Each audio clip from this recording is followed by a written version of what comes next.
আর একটা রিপোর্ট দেখেন, 2রা ফেব্রুয়ারি রায় হবে ওই পূর্বাঞ্চল প্লট বরাদ্দের কেলেঙ্কারি, প্লট বরাদ্দে অনিয়ম, শেখ হাসিনা, টিউলিপ সহ 18 জনের রায় 2রা ফেব্রুয়ারি।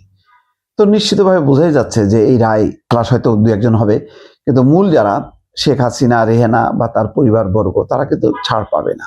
হঠাৎ করে দেখেন এখন শেখ হাসিনা অনেকটা চুপ বেড়ে গেছে, আওয়ামী লীগের তৎপরতাও নেই। যদিও অনেকে মনে করে যে তারা হঠাৎ করে এই তৎপরতা হয়তো বাড়াবে, নির্বাচন বানচাল বা ভণ্ডুলের চেষ্টা যেটা ডক্টর মোহাম্মদ ইউনূস করছে, কিন্তু আপাতত কিন্তু পরিস্থিতিটা একেবারেই বিপক্ষে চলে গেছে। প্রথম দিকে শেখ হাসিনা বলেছে যে আওয়ামী লীগকে বাদ দিয়ে কোনো নির্বাচন হলে সেটা গ্রহণযোগ্যতা পাবে না এবং এটা বিভেদটা স্থায়ীভাবে থেকে যাবে।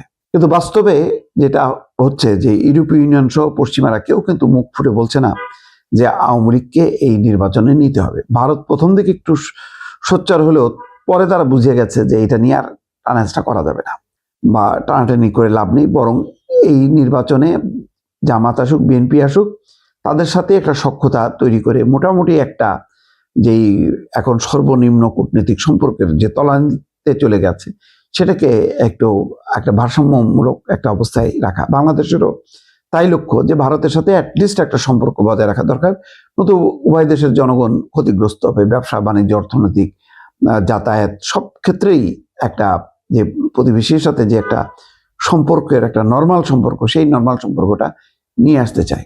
এই অবস্থায় কিন্তু যত সম্পর্কের উন্নয়ন ঘটবে ভারতের সাথে শেখ হাসিনা এবং আওয়ামী লীগ ততই কিন্তু বিচ্ছিন্ন একটা রূপ নেবে। আর যদি বিচ্ছিন্ন যখন থাকবে, ভারত যত বেশি ক্ষিপ্ত থাকবে বাংলাদেশের উপর, আওয়ামী লীগ এবং শেখ হাসিনা তখন স্বপ্ন দেখতে থাকবে যে না, একটা হয়তো কিছু একটা ঘটবে, তারপর তারা হয়তো আবার বাংলাদেশের রাজনীতিতে অংশগ্রহণ করবে।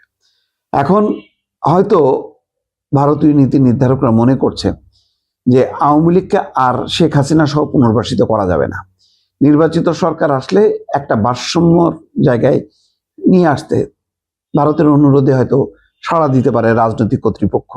তখনকার রাজনৈতিক কর্তৃপক্ষ হয়তো মনে করতে পারে যে না, ঠিক আছে, আর বিভেদ, বৈষম্য বা সবসময় একটা যুদ্ধ পরিস্থিতির বদলে বরং সবার একটা রাজনীতির সুযোগ হোক, তখন হয়তো আওয়ামী লীগের রাজনীতির একটা ক্ষেত্র তৈরি হতে পারে। কিন্তু এখন যে পরিস্থিতি, এই পরিস্থিতিতে আওয়ামী লীগকে ইন করার কোনো সুযোগ নেই। এই অবস্থার বা মনোভাবটা জানার পর আওয়ামী লীগও কিন্তু চুপসে গেছে।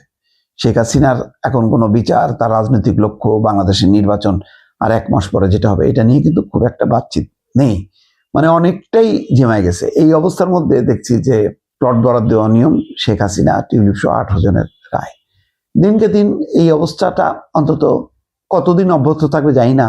অনেক মামলা, অনেক ঘটনা, সেই সমস্ত ঘটনায় একের পর এক অভিযুক্ত হইতে থাকবে। শেখ হাসিনা নিজে যেভাবে তার প্রতিপক্ষ রাজনৈতিক শক্তিকে দমন করছে, এখন নিজেই সেই গর্তে পড়ে যে এখন এই ধরনের লজ্জাজনক মামলায় সে অভিযুক্ত হবে।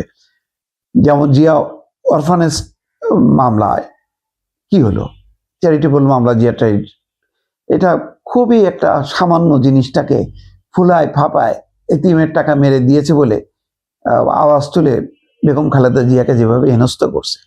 এখন দেখেন যে নিজে ক্ষমতায় থেকে পূর্বাচলে প্লট নেওয়ার একটা দুর্নীতির দায়ে সে অভিযুক্ত হচ্ছে। তো এটা তো একটা রিয়েল এবং খুবই শেখ হাসিনার মতন মাপের নেতা বা নেত্রীর কাছে এটা আশাব্যঞ্জক না যে পূর্বাচলেও তাদের প্লট থাকতে হবে। এটা একদম সাধারণ মধ্যবিত্ত, নিম্নবিত্ত মানুষের জন্যই রাজুকের এই প্লটগুলো তৈরি করা।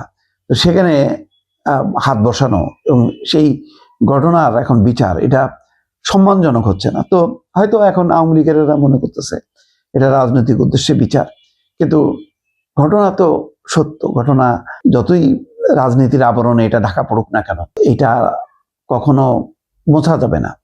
এবং শেখ হাসিনা তার প্রতিপক্ষের সঙ্গে যা যা করছে, এখন কিন্তু নিজের ঘাড়ের উপর একের পর এক সেটা পড়ছে। এবং এইটা নিয়ে আওয়ামী লীগের কোনো অবস্থানই বাংলাদেশে বা বাংলাদেশের বাইরে কোনোভাবেই বোঝা যাচ্ছে না। এবং দিনকে দিন আন্তর্জাতিক অঙ্গন থেকেও যেন বিচ্ছিন্ন হয়ে যাচ্ছে আওয়ামী লীগ। শেষ পরিণতি কি হবে দর্শক, ঠিক এই মুহূর্তে রাজনৈতিক বিশ্লেষণে সেটা বোঝা যাচ্ছে না। ভালো থাকবেন, আল্লাহ হাফেজ।